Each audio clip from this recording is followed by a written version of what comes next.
बॉलीवुड सिर्फ फिल्म नहीं बेचता, वो प्रिस्क्रिप्शन बेचता है। एक इल्यूजन। आपको लगता है फिल्म हिट है क्योंकि हर जगह वही दिख रहा है। रिलीज के दिन से पहले ही हैशटैग ट्रेंड करने लगते हैं। Hashtag blockbusters, hashtag all time records, hashtag Housefull. लेकिन क्या ये सब ऑर्गेनिक होता है? एक नंबर, सिर्फ एक नंबर, और पूरा बॉलीवुड उस नंबर के आगे झुक जाता है। 2023 शाहरुख खान की फिल्म जवान रिलीज होती है। हेडलाइंस आते हैं 1000 करोड़, 1100 करोड़, 1200 करोड़। पूरा इंडिया सेलिब्रेट करता है। न्यूज चैनल्स खबर चलाते हैं, फैंस सोशल मीडिया पर ट्रेंड करते हैं। लेकिन कोई नहीं पूछता ये पैसा कहां से आया, ये पैसा कहां गया, और ये नंबर सच में सच है। मैं आपको आज बॉलीवुड के उस चेहरे से मिलवाऊंगा जो कैमरा के सामने नहीं आता। वो चेहरा जो बॉक्स ऑफिस की चमक के पीछे छुपता है। वो चेहरा जहां करोड़ की डीलिंग होती है बिना किसी अकाउंटेबिलिटी के। वो चेहरा जो एक फिल्म को सुपरहिट भी बना सकता है और फ्लॉप भी, सिर्फ कागज पर। बॉलीवुड सिर्फ एंटरटेनमेंट नहीं है, ये एक इंडस्ट्री है जहां एनुअली हजारों करोड़ रुपए का लेन देन होता है। एक सिस्टम है जहां स्टार्स, प्रोड्यूसर्स, डिस्ट्रीब्यूटर्स और ओटीटी प्लेटफॉर्म्स एक अजीब सा डांस करते हैं। और ये एक गेम है जहाँ रूल्स वही बनाते हैं जो ऑलरेडी जीत चुके हैं। आज हम समझेंगे एक बॉलीवुड फिल्म कैसे बनती है,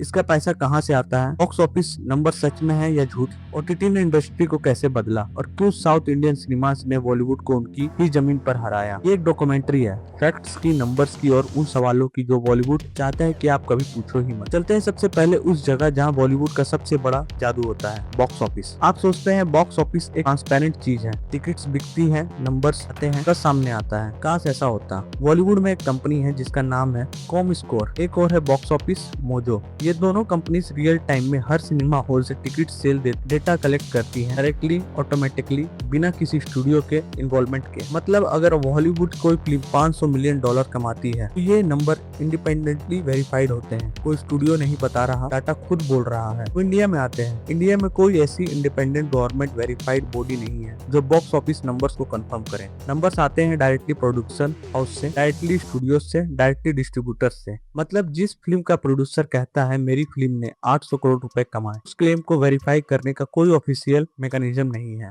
सोचिए इसका मतलब। अब मैं आपको एक नाम लेना चाहता हूँ। ये बॉलीवुड के एक जाने माने ट्रेंड एनालिस्ट हैं, गेट से इंडस्ट्री को कवर कर रहे हैं। इनकी बात इंडस्ट्री में वेट रखती है। 2019 में इन्होंने पब्लिकली एक बात कही जो बहुत लोगों को अनकंफर्टेबल करती है। उन्होंने कहा कि बॉलीवुड में box office numbers routinely inflate किए जाते हैं, यानी असली कलेक्शन से काफी ज्यादा नंबर पब्लिक को बताया जाता है। क्यों? इसके कई कारण हैं। पहला, ओटीटी और सैटेलाइट राइट्स। जब एक फिल्म रिलीज होती है तो ओटीटी प्लेटफॉर्म्स जैसे नेटफ्लिक्स, अमेजोन प्राइम, जियो सिनेमा ये डिसाइड करते हैं कि फिल्म के डिजिटल राइट्स कितने में खरीदने हैं, और ये डिसीजन बहुत बड़ा होता है। बॉक्स ऑफिस परफॉर्मेंस के बेसिस पर अगर एक फिल्म ने थिएटर में 500 करोड़ कमाए तो ओटीटी 80 से 100 करोड़ में राइट्स खरीदती है। अगर वही फिल्म 300 करोड़ कमाए तो शायद 30 से 40 करोड़ देगा। फ्रेंड्स, 50 करोड़ से 70 करोड़ का। अब बताइए, अगर आप प्रोड्यूसर हैं, क्या आपको टेंशन नहीं होगा अपना नंबर थोड़ा ऊपर करने का? दूसरा रीजन, डिस्ट्रीब्यूटर डील्स। अगले प्रोजेक्ट के लिए एक प्रोड्यूसर को डिस्ट्रीब्यूटर्स चाहिए। डिस्ट्रीब्यूटर्स तब डील करते हैं जब प्रीवियस फिल्म सक्सेसफुल हो। इन्फ्लेटेड नंबर्स अगले प्रोजेक्ट्स के लिए बेटर डील दिलाते हैं। तीसरा और सबसे इम्पोर्टेंट रीजन, हाइप। बॉलीवुड एक हाइप ड्राइवन बिजनेस है। जब एक फिल्म ब्लॉकबस्टर डिक्लेयर होती है, ऑडियंस में फोमो क्रिएट होता है। सब देख रहे हैं, मैं क्यों नहीं देखूंगा। ये फोमो और टिकट्स बिकाता है।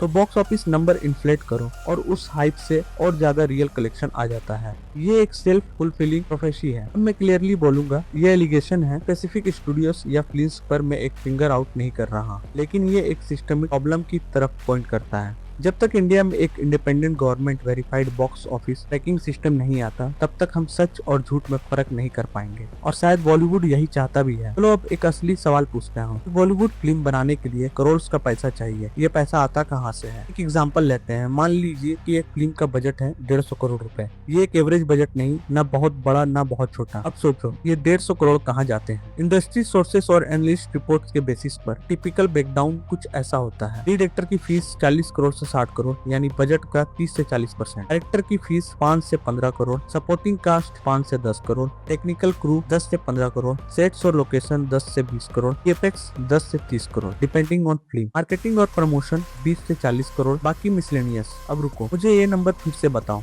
लीड एक्टर की फीस 40 से 60 करोड़। शाहरुख खान, सलमान खान, आमिर खान, इनकी करंट पर फिल्म फीस रिपोर्टेडली 100 करोड़ से भी ऊपर है। मतलब एक 200 करोड़ बजट की फिल्म में आधा पैसा सिर्फ एक इंसान की फीस में चला जाता है। अब इस फिल्म को प्रॉफिटेबल होने के लिए कितना कमाना पड़ेगा। यहाँ एक इम्पोर्टेंट कॉन्सेप्ट समझिए, क्रिटिकल रेवेन्यू स्प्लिट। जब आप सिनेमा हॉल में टिकट खरीदते हैं, उस टिकट का पैसा सीधा प्रोड्यूसर के पास नहीं जाता। टिपिकली पहले हफ्ते में सिनेमा हॉल रखता है टिकट रेवेन्यू का 40 से 50%। दूसरे हफ्ते में हॉल का शेयर और बढ़ जाता है, प्रोड्यूसर को मिलता है रिमेनिंग पोर्शन, और उसमें से भी टैक्सेस और डिस्ट्रीब्यूशन फीस जाते हैं। मतलब एक 200 करोड़ बजट फिल्म को ब्रेक इवन करने के लिए रफली 350 करोड़ से 400 करोड़ का बॉक्स ऑफिस चाहिए। तो जो फिल्म 200 करोड़ कमाने की खबर आती है वो एक्चुअली लॉस में है। ये मैथ बहुत लोग नहीं करते और बॉलीवुड चाहता है कि आप ये मत करो। अब सवाल ये पैसा आता कहाँ से है। 3 मेजर सोर्सेस हैं। पहला, स्टूडियो फाइनेंसिंग, जैसे यश राज फिल्म्स, धर्मा प्रोडक्शन, टिप्स फिल्म्स। ये बड़े प्रोडक्शन हाउस अपना खुद का पैसा लगाते हैं। इन्होंने डिकेड्स में कैपिटल बिल्ड किया है। ये रिलेटिवली स्ट्रेट फॉरवर्ड है। दूसरा, कॉर्पोरेट और foreign investment, Sony Pictures, Disney, Warner Bros, ये हॉलीवुड स्टूडियोज में इंडिया में इन्वेस्ट करते हैं। को प्रोडक्शन डील्स होती हैं, इससे एक क्रेडिबिलिटी मिलती है, लेकिन साथ में क्रिएटिव कंट्रोल भी शेयर हो जाती है। तीसरा सोर्स, यहाँ इंटरेस्टिंग होता है, प्राइवेट इन्वेस्टर्स। बॉलीवुड में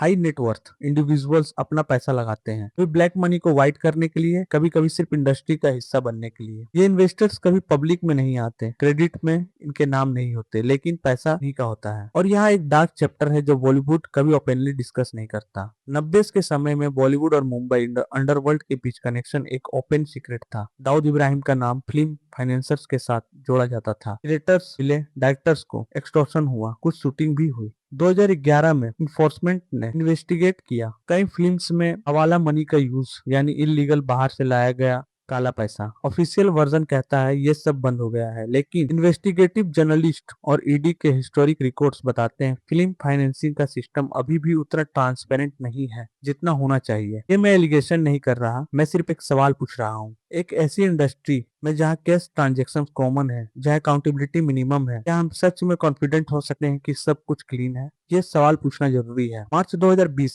इंडिया में लॉकडाउन, थिएटर बंद, स्कूल बंद, ऑफिसेस बंद, और बॉलीवुड के प्रोड्यूसर्स एक बड़े क्राइसिस में। उनके पास फिल्म्स थी, रिलीज नहीं हो सकती थी, ऐसा फंसा था, लॉसेस बढ़ रहे थे। तब आया एक lifeline, OTT platforms, Netflix, Amazon prime video, Disney plus Hotstar. इन्हें कंटेंट चाहिए था, बहुत सारा, बहुत जल्दी, और प्रोड्यूसर्स को पास रेडी फिल्म्स थी। 2020 में कई बड़ी फिल्म्स डायरेक्टली ओटीटी पर रिलीज हुई। गुलाबो सिताबो, शकुंतला देवी, दिल बेचारा। प्रोड्यूसर्स ने सांस ली, हम बच गए, लेकिन क्या वो सच में बच गए? ओटीटी ने एक ऐसी चीज की जो बॉलीवुड ने नहीं सोचा था। उसने ऑडियंस को चॉइस दी थी। पहले जब एक फिल्म थिएटर में रिलीज होती थी, ऑडियंस के पास 2 ऑप्शन थे, या देखो या मत देखो। ओटीटी के बाद ऑडियंस घर बैठ के जज करती है, ट्रेलर देखते हैं, रिव्यू पढ़ते हैं, सोशल मीडिया चेक करते हैं, फिर डिसाइड करते हैं वर्थ है या नहीं। ये डिसीजन थिएटर्स के लिए डिवेस्टिंग साबित हुआ। 2022 में एक के बाद एक बॉलीवुड फिल्म्स फेल हुई। लाल सिंह चड्ढा, आमिर खान स्टार्टर, रिपोर्टली 180 से 200 करोड़ बजट, बॉक्स ऑफिस पर 60 से 65 crore collection, massive loss. Shamshera, Ranbir Kapoor, 150 crore budget, 40 crore collection, disaster. Samrat, Prithviraj, Akshay Kumar, 200 crore budget, 60 crore collection. ये सिर्फ एक दो एग्जांपल्स नहीं है, ये एक पैटर्न था, और इस पैटर्न ने एक बड़ा सवाल राइज किया, क्या बॉलीवुड का फॉर्मूला खत्म हो चुका है? क्योंकि जब बॉलीवुड गिर रहा था, एक और इंडस्ट्री ऊपर जा रही थी। 2022 में RRR Telugu film world wide 1200 crore से ज्यादा। KGF chapter 2 Kannada film 1200 crore से ऊपर। पुष्पा तेलुगु फिल्म 365 करोड़ और सीक्वल इससे भी बड़ा। ये सब हिंदी फिल्म्स नहीं थी, लेकिन पूरा इंडिया इन्हें देख रहा था। हिंदी डब्ड वर्जन सुपरहिट थे और बॉलीवुड प्रोड्यूसर शॉक में थे। उनकी आउन ऑडियंस उनसे दूर जा रही थी। क्यों? आंसर सिंपल है, साउथ इंडियन सिनेमा ने स्टोरी को पहले रखा, स्टार को बाद में। आरआरआर में एक ऐसी फ्रेंडशिप की स्टोरी थी जो आपको इमोशनली तोड़ देती है। केजीएफ में एक ऐसे अंडरडॉग का राइज था जो एक्चुअली अंडरडॉग फील कराता था। पुष्पा में एक कैरेक्टर था जो आप स्क्रीन से आंख नहीं हटा पाते। स्क्रिप्ट टाइट थी, स्क्रीन प्ले स्ट्रॉन्ग थी, डायरेक्शन फोकस था, बजट इफिशिएंट था, स्टार फिश कंट्रोल थी, और रिजल्ट ऑडियंस थिएटर्स में गई, खुशी से गई, बार बार गई। बॉलीवुड के लिए सबसे बड़ी वेकअप कॉल थी, लेकिन क्या उन्होंने सुना? बॉलीवुड का एक ऐसा सिस्टम है जो डिकेड से चला आ रहा है, स्टार सिस्टम। इसका मतलब यह है कि एक फिल्म की कमर्शियल सक्सेस ऑलमोस्ट पूरी तरह इस बात पर डिपेंड करती है कि कौन है फिल्म में। स्क्रिप्ट स्ट्रॉन्ग है या weak secondary matter, director talented है बोनस जरूरी नहीं, स्टोरी ओरिजिनल है या कॉपीड ऑडियंस को शायद पता भी ना चले, लेकिन अगर स्क्रीन पर शाहरुख है, सलमान है, अक्षय हैं,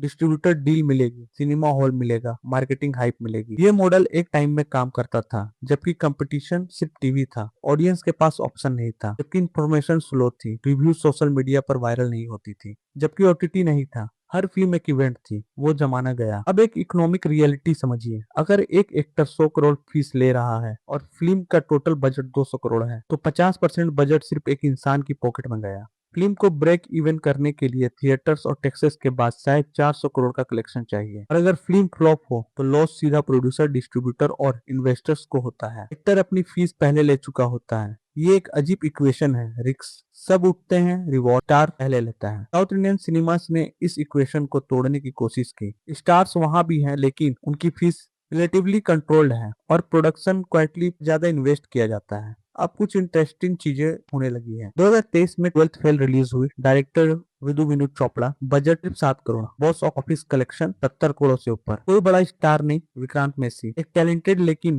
नॉन लिस्ट एक्टर, सिर्फ एक पावरफुल रियल स्टोरी जो लोग कनेक्ट कर पाए। उसी साल द केरला स्टोरी, बिना किसी बड़े स्टार के 200 करोड़ से ऊपर कलेक्शन। जवान और पठान ये भी हिट है, लेकिन इनकी बजट्स और फीस इतनी बड़ी थी कि एक्चुअल प्रॉफिट काफी कम था। पैटर्न क्लियर है, ऑडियंस स्टार से नहीं स्टोरी से कनेक्ट करती है। बॉलीवुड को ये समझना में बहुत देर लगी और कुछ स्टूडियोज अभी भी नहीं समझे बॉलीवुड कहाँ जा रहा है। दो रास्ते हैं सामने। एक रास्ता वही पुराना, बड़े स्टार्स, बड़े बजट्स, बड़ी हाइप और उम्मीद की ऑडियंस आ जाए। दूसरा रास्ता नया, smaller budgets, tighter scripts, real stories और ऑडियंस पर ट्रस्ट की वो खुद जज करेगी। दोनों रास्ते एग्जिस्ट करते हैं आज भी, लेकिन ट्रेंड देखो तो दूसरा रास्ता ज्यादा कंसिस्टेंट रिजल्ट दे रहा है। ओटीटी ने एक काम किया, उसने नया डायरेक्टर्स, नए एक्टर्स, नए कहानियों को प्लेटफॉर्म दिया। एक स्कैम 1992, एक पंचायत, एक मिर्जापुर, ये सब ओटीटी पे थे और इन्हें ऑडियंस ने हैंड्स ऑन एक्सेप्ट किया। ये बॉलीवुड का नया चेहरा है। ये चेहरा कैमरा फ्रेंडली है, ये चेहरा ऑथेंटिक है और यही चेहरा फ्यूचर है। बॉलीवुड एक ऐसा आईना है इंडिया का, जब इंडिया बदलता है बॉलीवुड भी बदलता है, चाहे लेट ही क्यों ना हो। आज ऑडियंस ज्यादा स्मार्ट है, ज्यादा चूजी है, ज्यादा वोकल है, और अगर बॉलीवुड ने अपना फॉर्मूला नहीं बदला तो वो ऑडियंस उन्हें छोड़ देगी, जैसे कई बार छोड़ भी चुकी है। बॉक्स ऑफिस के नंबर्स चाहे सच हो या झूठ, स्टार की फीस चाहे कितनी भी बड़ी हो, ओटीटी डील्स चाहे कितनी भी मुश्किल हो, अल्टीमेटली एक ही चीज मैटर करती है, क्या स्टोरी आपके दिल को छूती है। अगर हाँ, फिल्म हिट है, अगर नहीं, कोई भी स्टार बच्चा बचा नहीं सकता। ये है बॉलीवुड का असली बिजनेस। अगर ये वीडियो आपको पसंद आई तो वीडियो को लाइक, वीडियो पे कमेंट, वीडियो को शेयर और चैनल को सब्सक्राइब जरूर करना।